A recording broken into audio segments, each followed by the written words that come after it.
Ay, magandang gabi mga boss, mga kamping, no?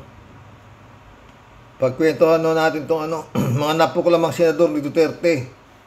At sila yung nagpapasalamat. Pakinggan natin ang kanilang pasasalamat. Unahin natin to si Bato.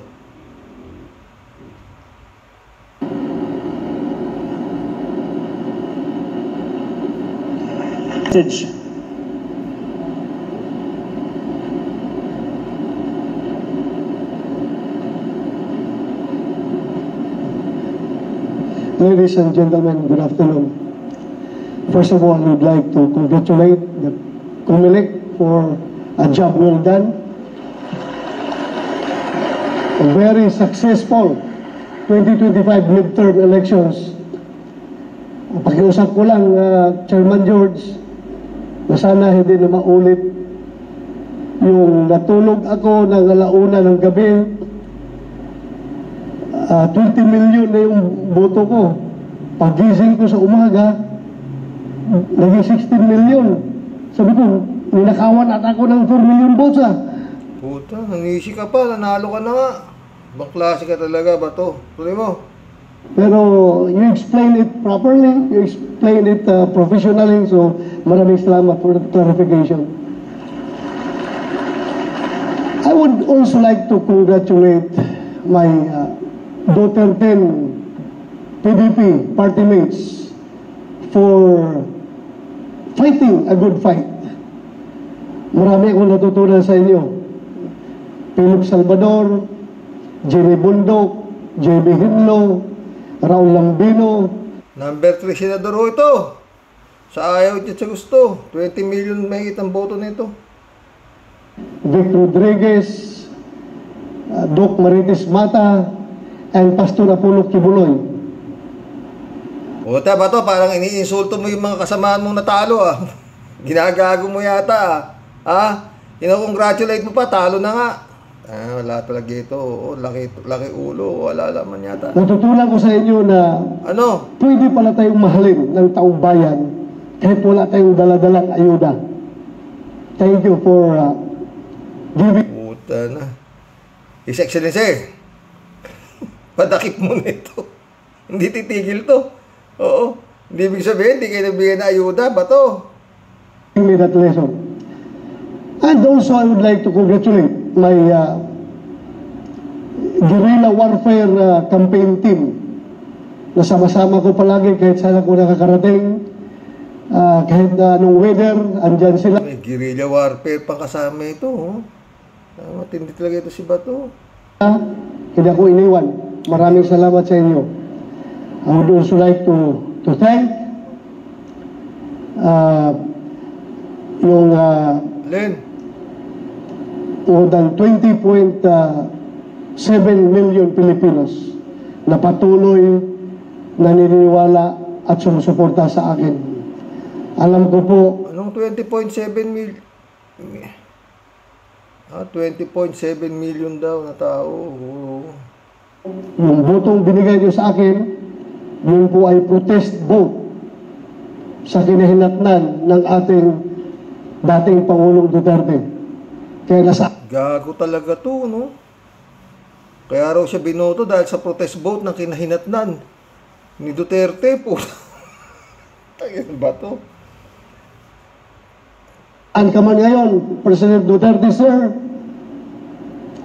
Sumunod ka na. Anong saan ka man ngayon? Gago, nandun sa dahig. Anong klaseng senador to? Saan ka man ngayon daw? Sabi niya kay Duterte, nandun nga sa dahig, gago. Sumunod ka na rin, malapit ka na rin. Dedicate this victory to you. Maraming salamat po. At kay Vice President BP Sara, maraming salamat sa iyong patuloy. Eto na, 100%. Pwede kayong pumusta. Dublado. Na sigurado ang magiging boto nito, acquitted si Sara Duterte. Di ba? Ba? Anong nga mo rito? Sige, patuka mo sa cobra to. Acquitted ni Sara Duterte. Tuloy. Na encouragement and motivation na binibigay sa amin. Thank you for the inspiration. At sa lahat ng Pilipino, ako po'y magsasabi na hindi ko po kayo bibiguin, itaga nyo sa bato. Maraming salamat. Kung talagis kang bato ka. Yan. Hindi kayo bibiguin, anong gagawin mo? Bagay, siyempre. Pag ilan niya si Sara Duterte, kinumbik niya, mabibigo yung mga bumoto sa kanya na sinasabi niya na protest vote, di ba?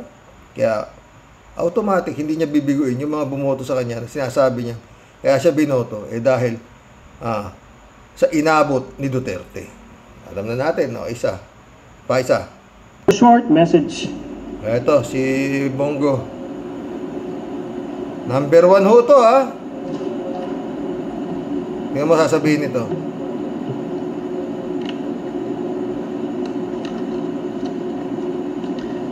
Magandang araw po sa ating lahat, mga minamahal kong kababayang Pilipino. Maayong adlaw, assalamualaikum. Nagpapasalamat po ako sa Panginoong Diyos, kay Allah, sa buhay na ibinigay, sa mga gabay at sa pagkakataong ito na manilbihan muli sa kapwa ko Pilipino. Truly, God is good, God is fair, pinagpapala po ang nagpapakumbaba. Taos puso din. Tumigil ka nga, Bongo. Hindi ka nadikit kay Digong, buti kung nadyan ka. Kung mga pinagagagago, pati Diyos ginagamit mo pa. Ng aking pasasalamat sa buong sambayan ng Pilipino, mula Batanes, mula Apari, hanggang Hulo, hanggang Tawi-Tawi. Dami mong natanong. Maraming salamat po sa inyong tiwala at suporta sa akin na isang probinsyano, isang Batanggenyong Bisaya na tubong Mindanao sa pagkakataong makapagserbisyo muli sa inyo. Ang dami mong lahi, isang Batanggenyong, isang Bisayang tubong Mindanao. Puta ragis! Hindi ko po sasayangin ang tiwalang ibinigay ninyo. Patuloy po akong magseserbisyo sa inyo sa abot ng aking makakaya dahil bisyo ko po ang magserbisyo sa kapwa ko Pilipino. Kala ko manloko. Ituloy mo. Hindi rin matutumbasan ang aking pasasalamat kay dating Pangulong Rodrigo Duterte na naging... Yo, nasabihin mo! Kung di dahil doon, wala ka dyan, bugo. Mentor at inspirasyon ko sa pagseserbisyo sa loob ng mahigit 2 dekada.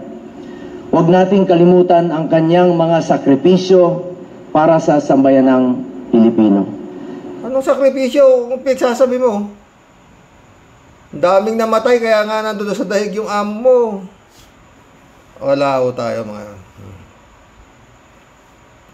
Pangalawang boto na to ng acquitted. Katulad ng pagsigurong ligtas na nakakalakad sa pag-uwi ang ating mga anak na hindi nababastos at hindi... Puta na, hindi... Ang dami namin... Jesus Mariosep. Ano ba pagsasabi nito, no?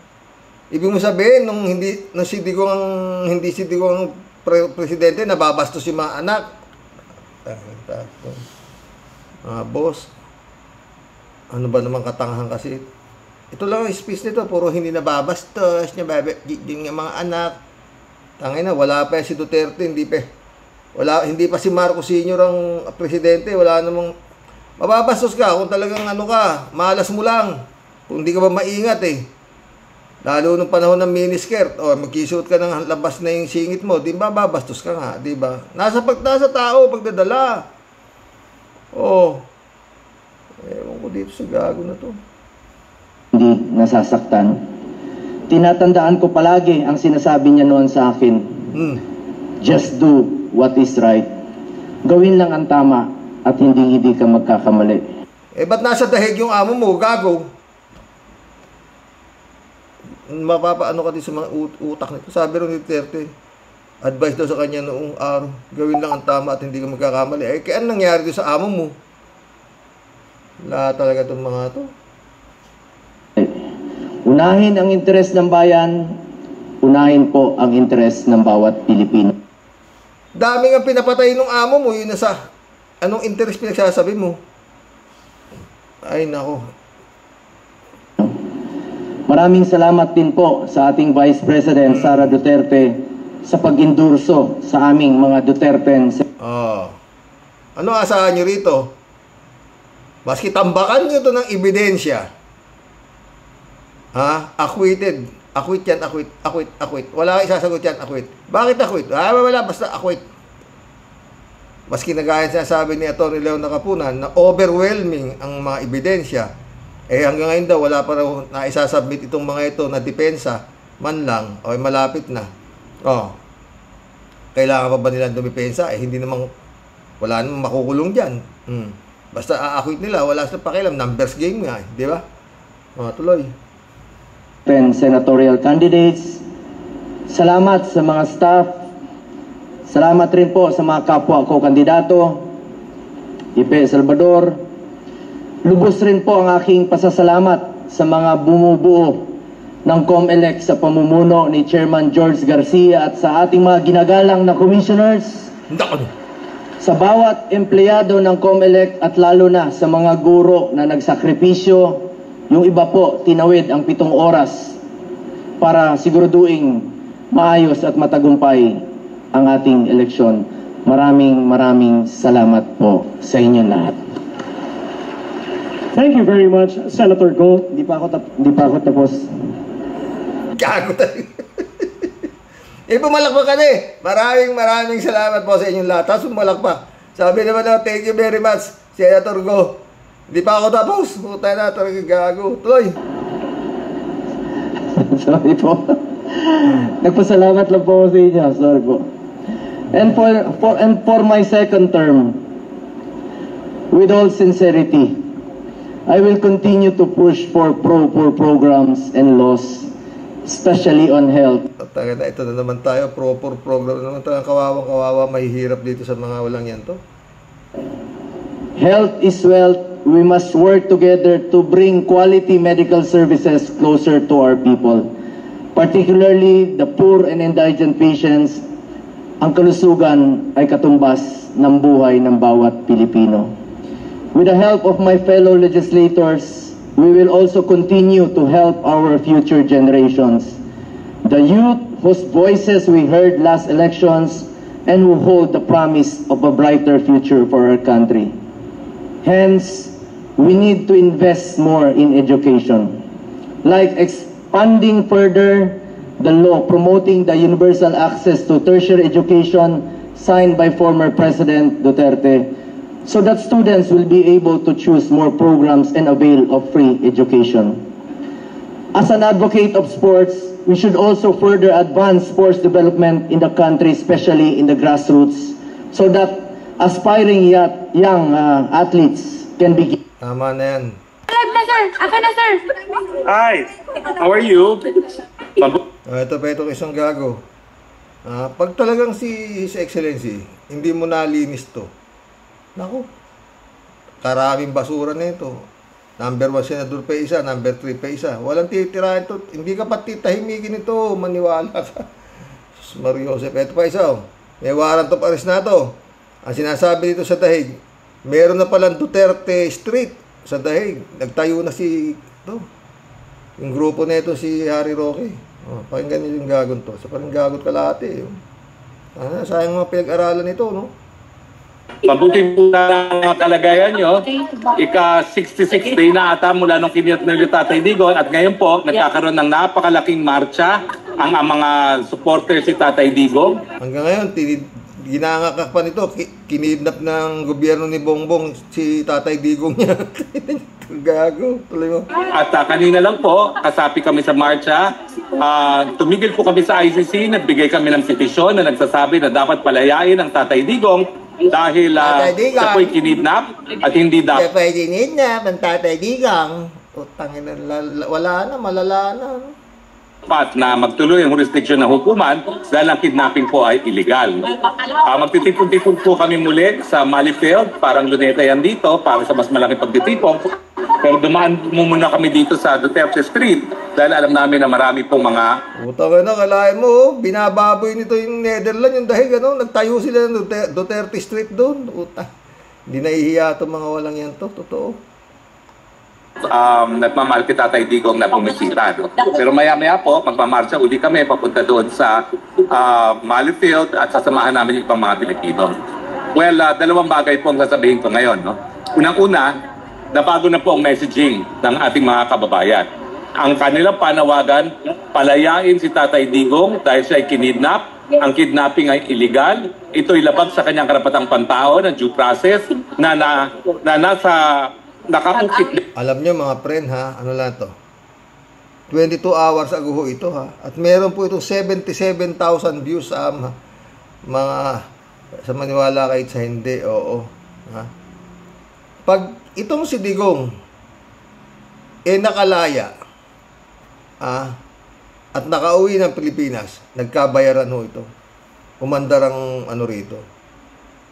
Yung Karimkan balita, iniwan na ho daw yata. Parang temporary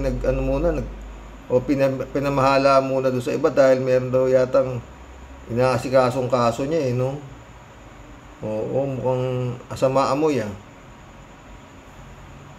din sa European Convention on Human Rights at dahil siya po ay nasa Europa, importante po na bigyan buhay ang kanyang karapatan to due process.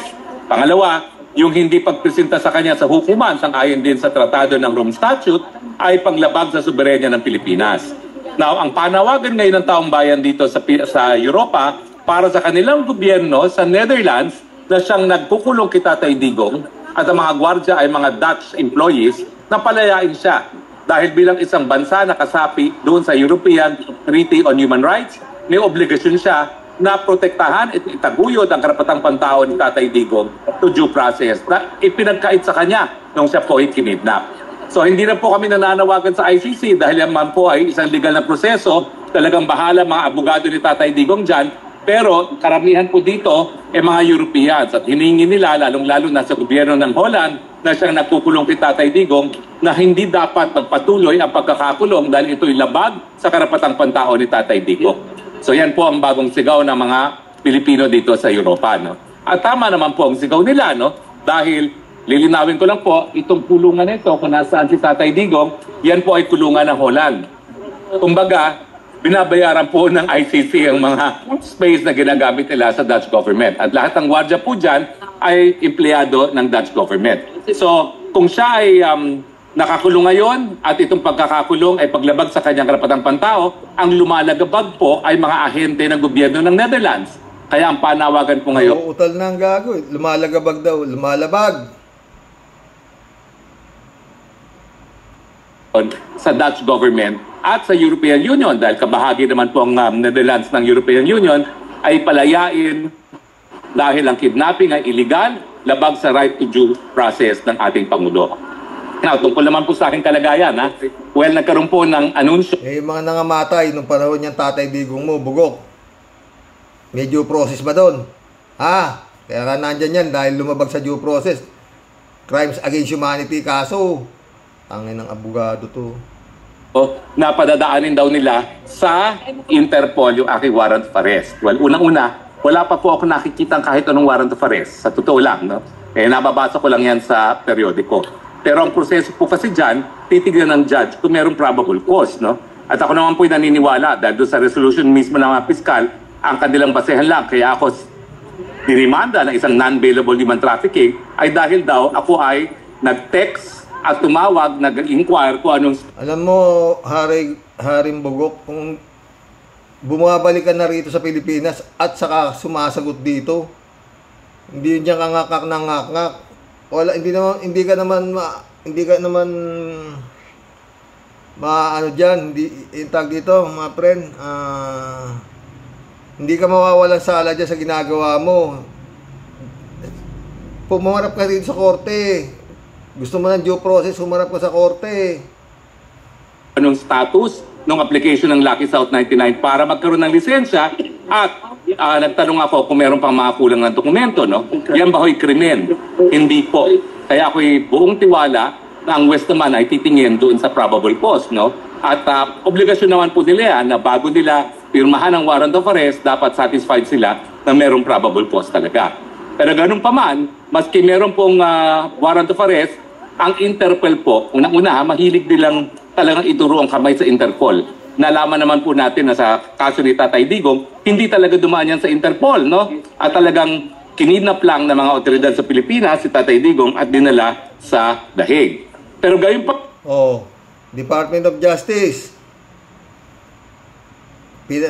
Sa sinasabi ni Harry Roque, para niya sinasabi na kayo ay mga tanga. Hindi nyo alam ang inyong mga ginagawa.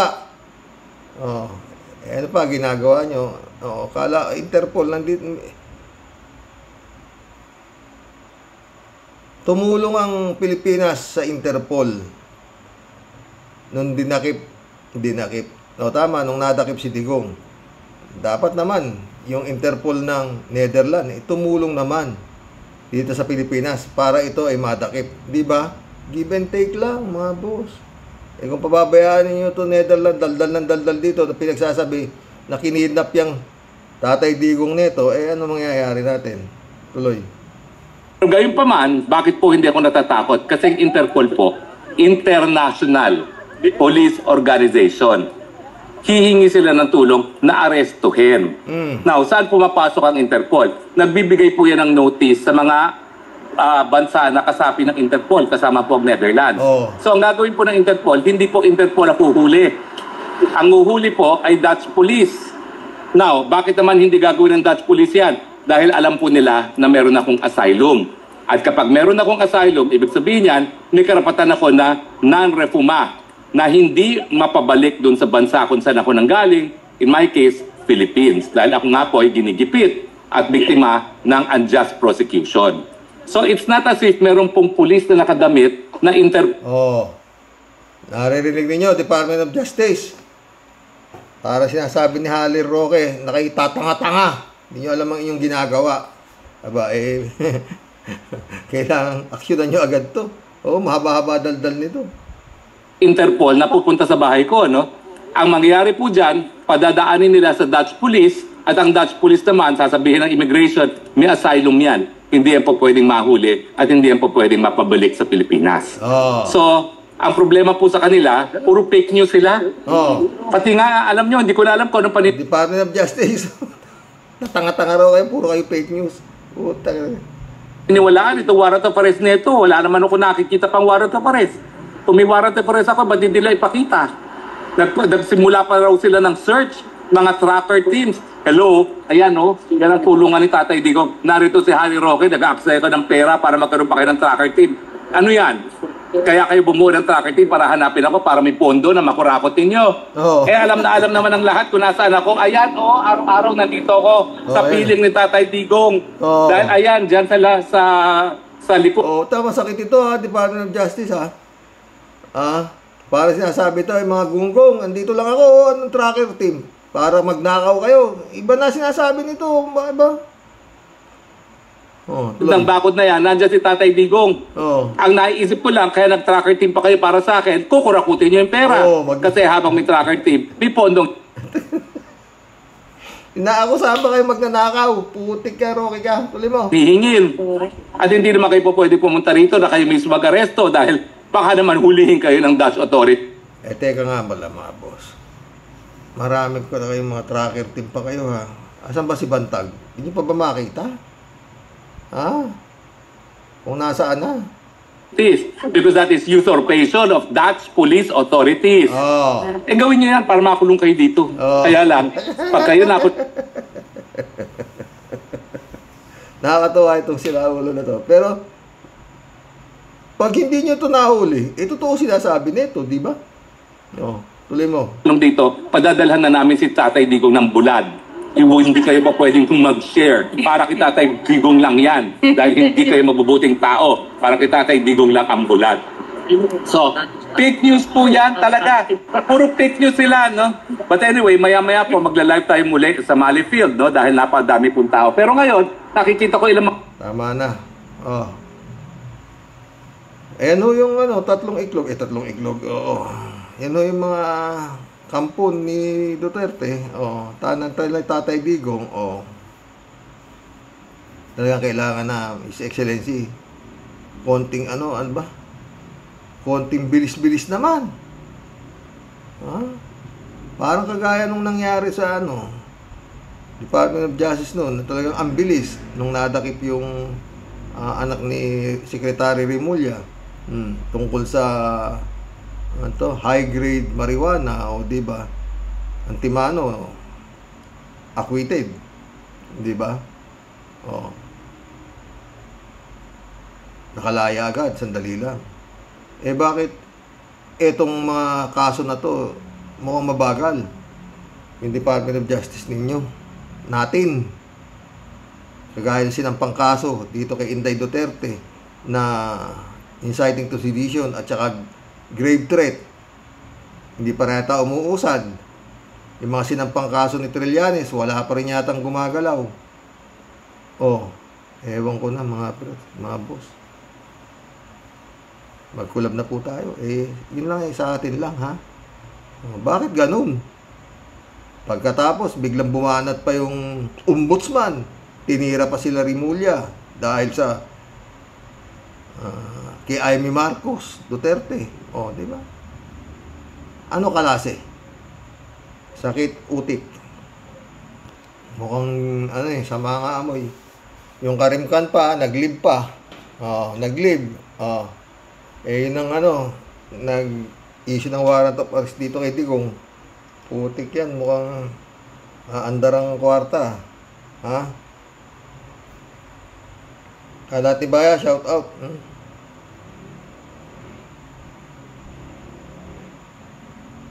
Good afternoon, Kasani Nax. Ang aga natin ngayon, ganun pa man. Labatibayan mo na rin, Kasani, banat lang. God bless your family. God bless ka lahat niya. Wednesday mga pre na uoperahan ulit yung kabilang mata ni mama. Prayers lang po. Dasal tayo na maging successful siya. Katarata rin naman ulit. Kasi dalawa yun. Naka-schedule po siya Wednesday, 11 a.m. Rick Panoy, gandang gabi sa Rox. Delikado si PBBM. Pag hindi ma-impeach si Sara, dahil legal pala magnakaw sa pera ng bayan. Kaya walang asenso ang Pinas. Totoo yan, Rick Panoy. Rick Panoy ulit, Kurap na ang voting machine. Talaga, magaling ang mga Chinese dyan. Tamo, marami silang tower sa buong Pilipinas. Hindi natin alam yan, Nawala kasi itong si Respicio. Biglang tumahimik, Marilo Pabiano, good evening po tayo sa mga kawaryos. Kapag maiisip natin ang mga prinsipyo ng mga magsisilbing judge, nakakaawa na tayong mga Pilipino kasi sa interes nila at sa kaalyado nakapokus, hindi para sa mga Pinoy at sa bayan. Totoo yan, kaya namamayagpag ang mga tulad ni Sara kasi kahit di karapat-dapat, siya pa din ang pipiliin ng mga tagasunod nila. At karamihan sa mga hindi naunawaan ang ginagawa na labag sa bayan at di kagalang-galang maging pinuno ng bansa. God bless the Philippines. God bless and God save the Philippines. Kalat niya ulit. Sabi ko na sa iyo, Kasani, di nila kaya ang powers at ang dumadagundong na alindog ni Sara My Love. Kaya maakwit at maakwit ang mahal ko na yan.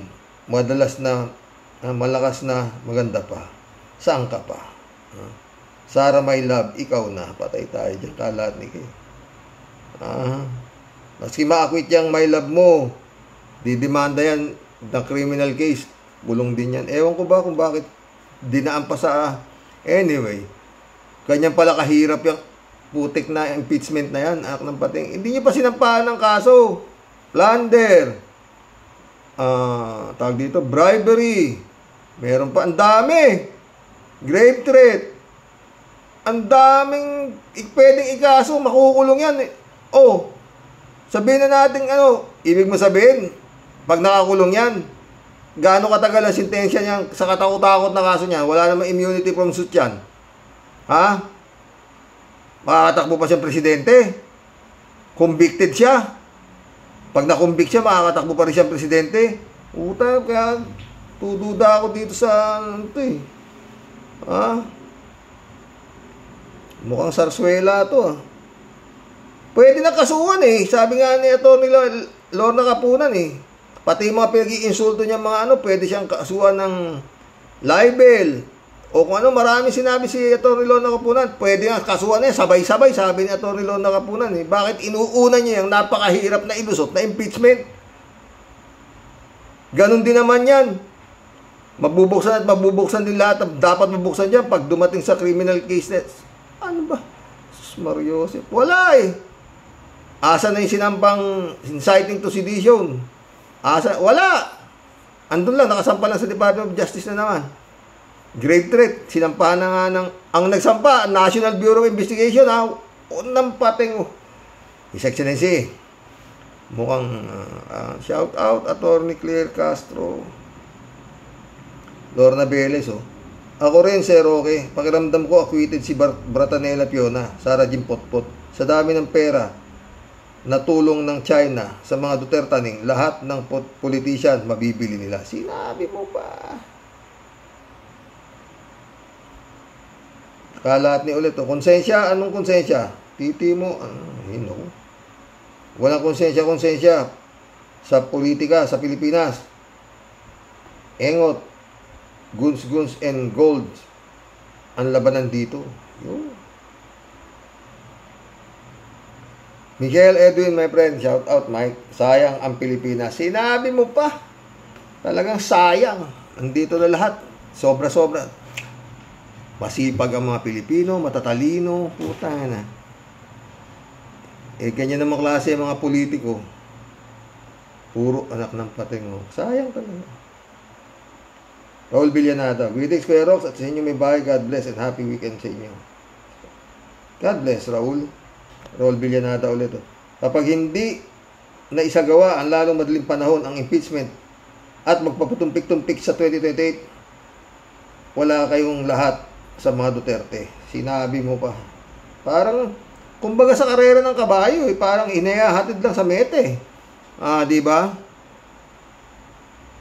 Lorna Velez ulit. Ako rin, Sir Rox. Pakiramdam ko, acquitted si Bratanela. Ano po, nabasa ko ulit. 3J Cube, shout out. Wag naman, dapat kahit mahirap ang laban, wag tayong susuko. Kasi pag pasya ng tayong acquitted, ang Sara, tayo na mismo ang bumigay, laban lang hanggang dulo. Sinabi mo pa, matapang talaga itong si 3J Cube na to eh. Parang si Tia Deli rin to eh. Malu Santos, shout out. Ang mga senador na boboto sa acquittal ni Sara na anak ng demonyo ay pihadong may mga malaking bonuses bukod sa libreng pangungurakot na walang maninita. Toto. Lorna Velez ulit oh. Back up sa mga Dutertaning and China. Sir Roque, sinabi mo pa. Rolando Edralin, shout out. Martial law lang talaga ang kailangan ngayon panahon. Kaya tama pa rin nung panahon ni Ferdinand Marcos na mag-martial law noon. Kita naman ang ebidensya ngayon. Kaya pabor ako sa martial law. Sa ngayon, panahon para maipakulong lahat ng mga Duterte et al. Oh, di ba? Deklara mo na. PBBM para matapos na yan. Lorna Velez, oh, need na talaga ng EDSA People Power. Oh. 3J Show po. I think pag hindi nakumbik si Sara sa Senado at hindi man lang pinakinggan ng mga DDS Senator ang ebidensya, mabubuwisit ang taong bayan na sumusubaybay sa hearing. Tiyak na hindi mapipigilan ang People Power 4 kasi masyadong magiging luto ang hearing. Di ba nga sabi ni Kimo para sa kanya acquit na si Sara kahit hindi pa nga nagpapile sa Senado ng kaso. Si Marcoleta at Bato na Amy, do I need to explain pa, di ba? O, sinabi nga eh. Ayun pa yung dalawa, si Bato sa kasi ano pa, puto. Marilo pa biyan, no? Ang galing ng plano ng COMELEC, voting machine na naman daw sa 2098, billion of money na naman ang papasanin ng taong bayan. Basta si Matay. Estrelita Hero, shout out. Good evening po, sir. What's up? Watching from Japan. Keep on staying safe po with your family po. Ikaw rin, Estrelita. Stay safe ka rin. Sir Roque, pupusta po ako sa last minute mag-resign si Sara Lustay. Si Sara Lustay po para di mabisto ang bank account. Takot sila sa sarili nilang multo. Kung aabot pa doon. Sabi nga nitong minakita ko si Haba na Baba at saka si Marcoleta, pipigilin daw nila, haharangin daw nila ang impeachment trial sa Senado. Nakita ko lang. Strelita ulit ito. Kahit nag-resign si Sara Lustay, plunder is waving. Totoo yan. Lorna Benes, Sir Roque, dapat mag-iingat si PBBM. Sinabi mo pa. Shirley J. Sir, shout out. Pwede pala na ipadisqualify pag ganyan ng katulad na ginagawa ni Robin Hood. Napaka-bias ng buwisit na yan. Palibhasa, diretso lang ang paningin at utak sa mga Duterte. Hindi lang naman si Robin. Ikaw naman. Lahat sila yan. Si Bato, si Bongo, si Aimee. Marcoleta, lahat sila yan. Diretso lang ang tingin niya sa Duterte. Hindi naliligo pa yan. Mga Duterte lang ang puso nila. Kahiya-hiya talaga yung mga yan. Nadagdagan pa ni Marcoleta, inako po. Kaya nga nagkukumahog sila na maging senador para lang sa mga Duterte. Malamang limpak-limpak na sa lapian, binitiwan nila diyan, kaya banda sa Mindanao ang pinakamatinding black vote.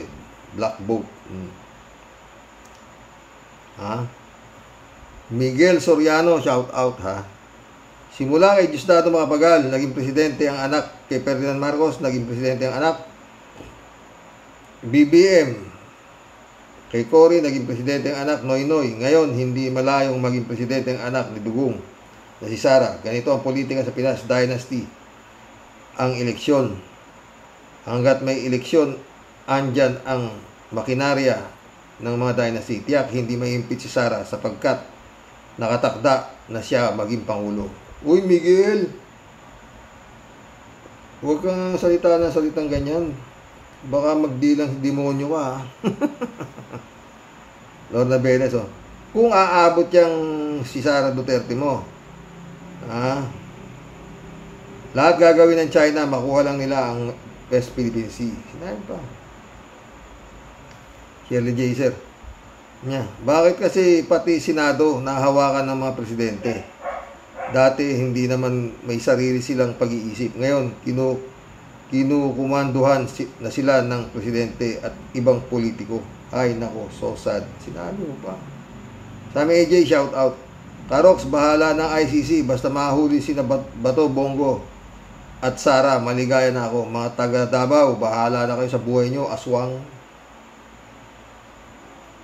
Lorna Benes ulit ito. Xerox, totoo po pala lahat yung nababasa kong prediction noon sa journal dito sa Alberta, Canada, na maghahasik at magkakalat na sandamakbak na kampon si Lucifer para magulo ang buong mundo. Nangyayari na po riyan ang kaguluhan sa politics sa ating bansa. Dutertaning ang pinaka-sugo ni Lucifer at kampon nila, mga blind followers nila. Sinabi mo pa, Lorna. Paulit-ulit, ito po ang impyerno. Nandito ho lahat ang mga demonyo, buhay man, at kung namatay, yung mga kaluluwa nila, naiiwan po rito at pumapasok sa mga taong mahihina ang pananampalataya sa Diyos. Yun po ang aking hindi po ako naniniwala sa mga umalagablab na apoy. Ito na po ang impyerno. Ito rin po ang paraiso. Pag marami kayong pera rito, paraiso ang buhay ninyo. Masikap kayo, masipag kayo, pwede kayong mabuhay ng parang kayong nasa paraiso. Hindi ba bilyar?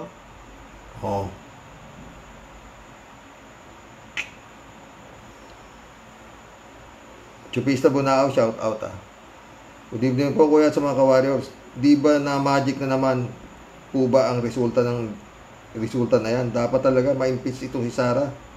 Pag nagkataon na makatakbo ito, reyna ng impyerno, tapos na tayo. At nag-aantay na ang China para tuluyan na tayong sakupin ng China. Ay, sige pa, mga zombie, damay na. Damay na. Totoo yan. Chupista Bunao ulit Naku nawa nga po, kunin na silang lahat ng ICC para wala na sakit ng ulo. Lord, tulungan mo po kami na wag manaig ang kasamaan sa kabutihan. Totoo, yan ang dasal. PJ po. Marami ang nagdadasal para sa ikabubuti ng Pinas, kaya di malayong dinggin tayo ng Panginoon Diyos. Tuloy lang natin ang dasal. Totoo yan. Shout out, Pastor Jun Lagon, my friend.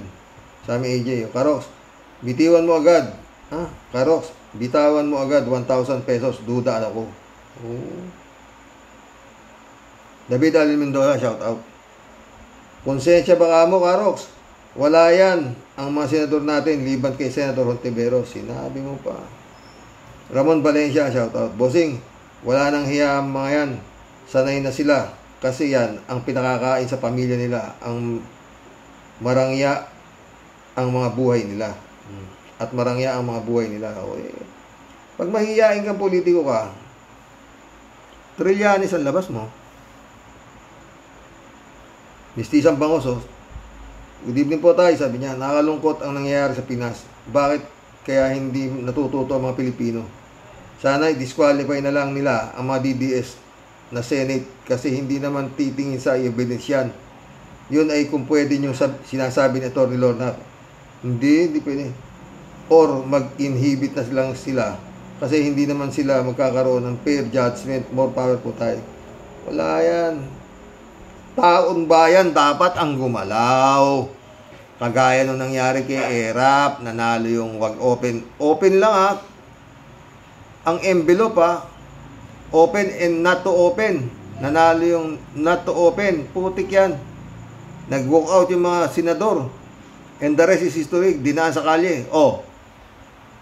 Bandang uli, lumabas si ERAP. Pwede pumapayag na ikaw i-open na yung Bilarde account na yan. No. Wala na. Tapos na. Oh. Presidente yun. Bakit ito si Sara Duterte? Hindi ninyo maanak ng puta. Diba? Papamura kayo. Sorry. Ramon Valencia. Bossing, dapat sana yung papabor sa mga senador kay Sara Lustay ay pagpapaliwanagin kung bakit sila hindi papayag na ma-impeach si Piatos. Oo, madali lang naman sagot yan, Ramon eh. Ang sasagot lang niya mga tanga na yan. Basta wala kayong pakialam. Kami, binoto ng taong bayan. Kami ay judge.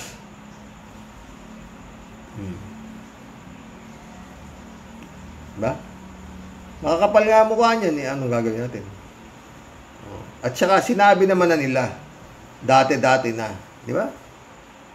Na sila mga mukhang Duterte. Isisang Bangoso nito. Ang mga Sara allies, Amy Mark at Camille Berial, Estrada Brothers, Pia and Alan Cayetano, Bongo ba to? 10 mga bobong senador ang kakampi kay Sara Tay. Sinabi mo pa na ko, yun na. Sinabi na ni Ms. Isang Bangoso, yun na yun, tapos na. Yun na yun. Bentore, shoutout. Acquired yan kasi mga duwag ang mga senador na yan. Laki ng takot kay Digong. Sinabi mo pa. Isang Bangoso nito.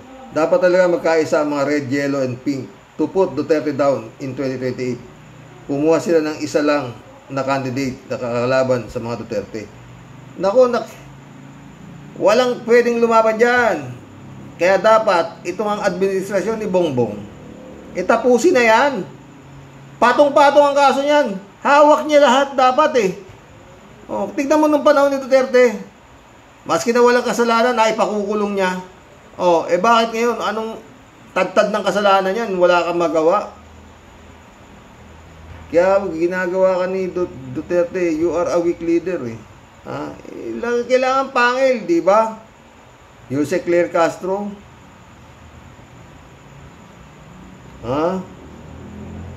Kasi kung magkakahiwalay-hiwalay pa sila sa candidate, madidivide ito, 3 ang boto sa mga tao. Kaya dapat mga loyalist, yellow, tards, at mga kakamping ay isa lang ang kandidato nila para magkasama-sama ang boto nila.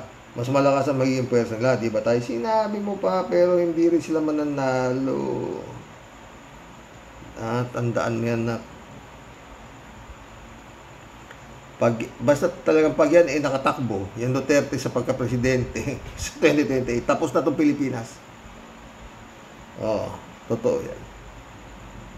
Debrado Ludovico. Blessed morning, Karoks, and to all warriors watching from Edmonton, Alberta, Canada. God bless, stay safe and healthy. Para sa akin, tamaan na lang si Sara Butangera ang balustay ng kidlat. Marilyn Morales, shout out. Wondering why Bongo, Bato, Marcoleta Villar, and Amy won. Nakakaduda kasi commonly corruption at mostly appointed ni Demonyo Digong.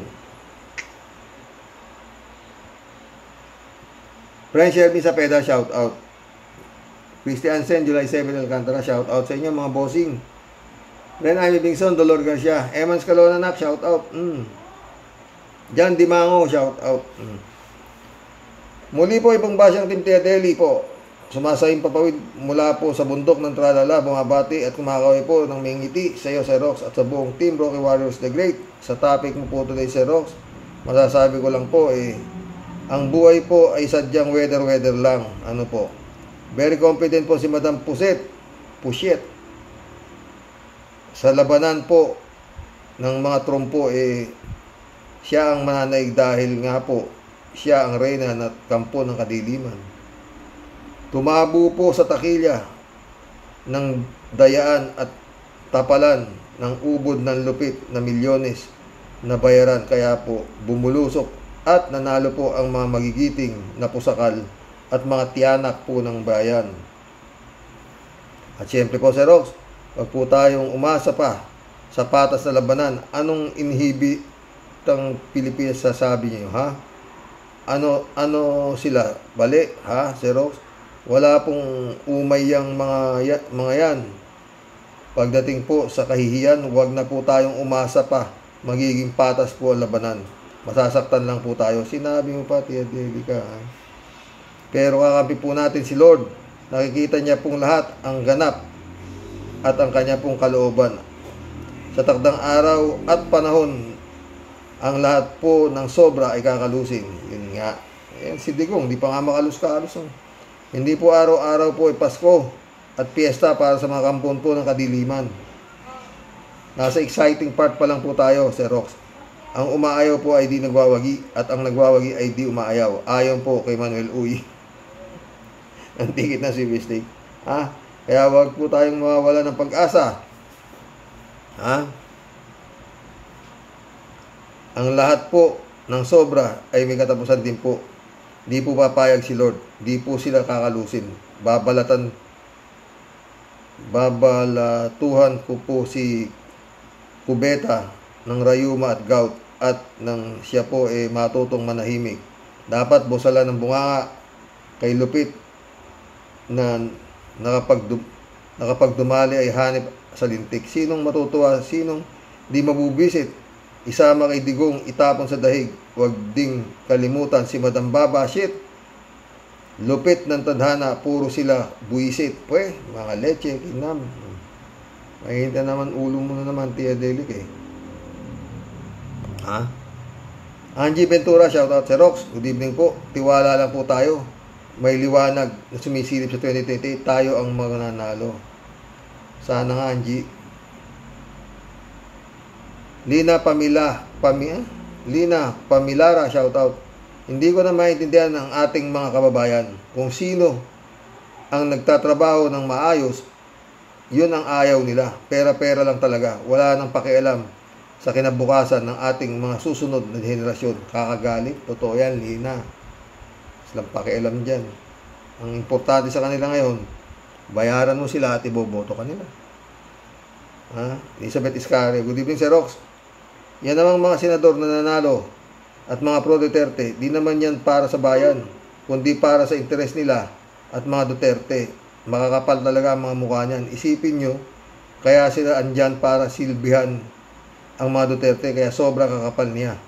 Kaya yung impeachment na yan, pero kay Sara, alanganin na yan. Hay, kawawang Pinoy. Nakakahiya sa buong mundo na may ganito tayong klaseng mga nakaupo. Totoo yan, Elizabeth ulit to. Si Rox, ano pa ba ang aasahan natin sa mga supporter ng Duterte? Mga wala na yung isip, mangmang, at napakabobo. Kaya dapat lang masipa na yan, mga lahi na yan dito sa ating bansa. At yan mga pro Duterte, mga walang kwentang tao. Ang mga yan, mga kampo ni Satanas. Lina Pamilara ulit to. Bakit gobyerno ni PBBM masisihin? Ginagawa niya lahat, hindi lang sinusuporta ng taong bayan. Bobo at tanga, walang magagawa. Hindi kaya ni PBBM mag-isa.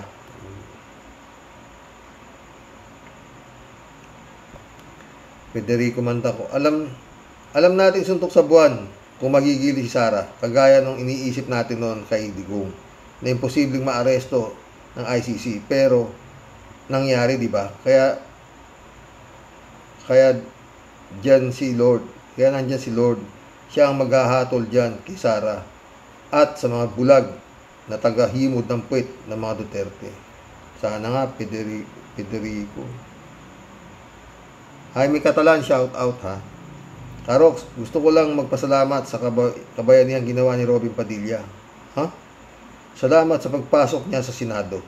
Dahil sa kabubuhan ni Kimo, nagising ang mga tao para hindi iboto ang mga artistang bobo at walang silbi sa bayan.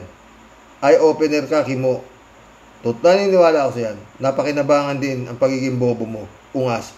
Isa kang dakilang Kimo, dakilang tanga. Parang ganun nga, no, mga friend. Kundi dahil kay Kimo, baka nanalo si Ipe. Yan. DJ Siop, shoutout. Hello, Sir Rox. Ako naniniwala ako sa tadhana. Ang tadhana ay kailanman hindi kampi sa kasamaan. Maaaring namamayagpag ang kasamaan ng medyo matagal, pero sila ay hindi magtatagumpay sa uli. Sa tingin natin tagumpay sila, pero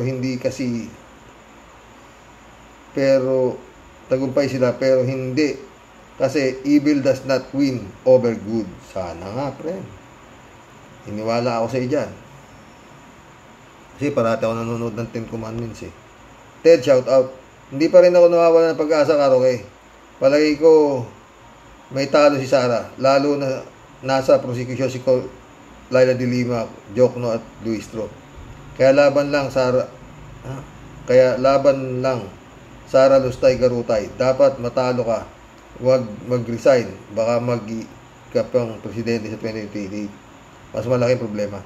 Hindi ano yan, friend eh. Kung sasampahan na kasi ng kaso yan, makukulong yan eh. Kung makulong yan, sabihin natin reclusion perpetua, o di ilang taon, o di po tayo na wala na ha. Tsaka hindi na siya pwedeng tumakbo. Kasi nga, parang si Kimo, kaya lang siya naman nakatakbo, binigyan siya ng presidential pardon tong si Digong nyo, di ba? Ganun din mangyayari kay Sara. Bakit pinaiikot pa sa kusan mahirap doon idinadaan? Sasampahan lang ng kaso eh. Kasimple-simple. Yung kaso nga isinampang ngayon, wala pa, putik eh. Tama yung ganyang attitude, let us be positive. Kaya may Diyos nakampi sa katotohanan at nasa atin ang katotohanan. Tama ka dyan, Tracy J. Show ka. Federico Mantaco ulit oh. Ang perception kasi ng mga tao sa pamilya Duterte ay tagapagligtas dahil matapang sila at walang kinakatatakutan at kayang-kaya nilang gawin ang gusto nila para mawala ang sinasabi nilang mga kriminal daw at adik. Wala na pakialam ang mga tao kahit sino pa ang kunin nila Duterte para patakbuhin sa gobyerno, kahit Chinese o anong lahi pa.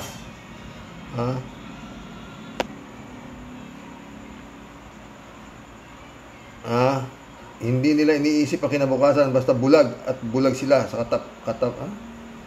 katapangan daw ng mga ito. Hindi nila nakikita ang lihim na ginagawa ng mga ito laban mismo sa mga mamamayan, pero nananalig pa rin tayo sa Diyos. Hindi niya hahayaang malaglag ang Pilipinas sa kamay ng masama, lalo na sa kamay ng China. Nakibongbong yan. PBBM ha. Mary Lebron, shout out. Good morning from Baguio City sa Rox. Walang masyadong mahabang ads ngayon. 3J Shop ulit oh. Sir Rox, alam mo kahit na medyo tagilid ang konbiksyon ni Sara sa Senado dahil marami siyang kakampi, mas naniniwala ako at nagtitiwala sa Diyos, siya ang gagawa ng paraan para sa taong bayan. Magtiwala lang tayo at patuloy na ipagdasal ang katarungan na makamit ng sambayan ng Pilipino laban ng Pilipinas. Totoo yan. Kaya nga dapat nga sampahan na ng kaso. Federico Mandac ulit to. Ang isang problema ngayon dyan sa ICC ay ang leave daw ni Karim Khan, yung chief ng mga prosecutor, dahil daw sa isang kaso. Baka gumagapang na ang kamandag ng pera. Nakakatakot yan kung totoo yan. Baka ginigiba na ang integridad ng mga prosecutor. Shhh. Parehas tayo. Your guess is as good as mine. Delikado talaga. Ay, mission accomplished mga boss. Hanggang bukas po muli. Sana nagustuhan nyo itong kwentuhan natin mga friend. Masaya ako. Sana masaya rin kayo. Isang oras din tayo mga friend. His Excellency, sana makarating sa itong mga vlog na ganito. Jose Claire Castro. Minsan magko-comments nga ako sa'yo. Pag pinanonood kita parati, Yusek Oo, hindi lang ako nagko-comment. Oo. Sana ma-guide mo. Maging ang mga dyan. Ang hirap talaga magpatakbo ng gobyerno. Lalo-lalo na. Kung di mo mahawakan ng todo. Good night. God bless, mga boss.